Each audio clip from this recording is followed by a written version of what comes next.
We've all driven past miles and miles and miles and miles and miles of barbed wire fencing in our journeys through Texas. So much so that we barely even notice it in passing and probably don't think at all about the historical significance of this type of fencing. But we should. This invention has left an indelible mark on not only the history of Texas, but that of the entire U.S. Barbed wire is used by farmers and ranchers to maintain their property and mark off its boundaries. But farmers and ranchers of the 1800s had to make their own barbed wire, which took a long time and proved entirely too expensive. The design we are all now familiar with is the brainchild of Joseph Glidden of DeKalb, Illinois.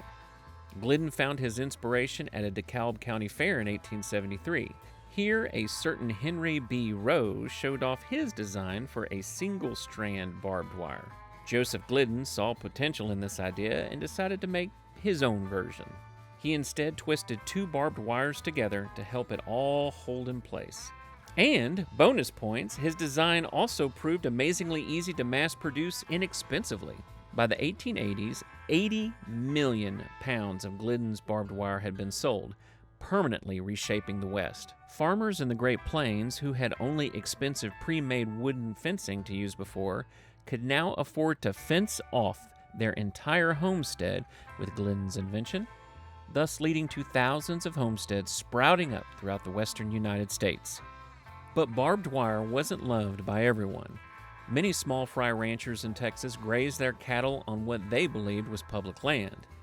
When the larger cattle kings began blocking access to this land through their fencing methods, the smaller ranchers fought back in what came to be known as the Fence-Cutting War.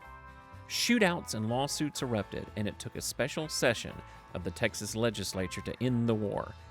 Fence cutting now earned a prison sentence, but the big landowners also had to provide a gate every 3 miles to allow access to public lands, and had to remove fencing from any land they did not own.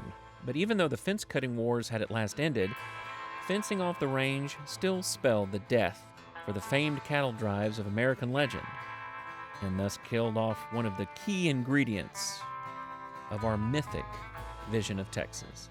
Want more Texas history? Look us up, the Texas Center at Schreiner University.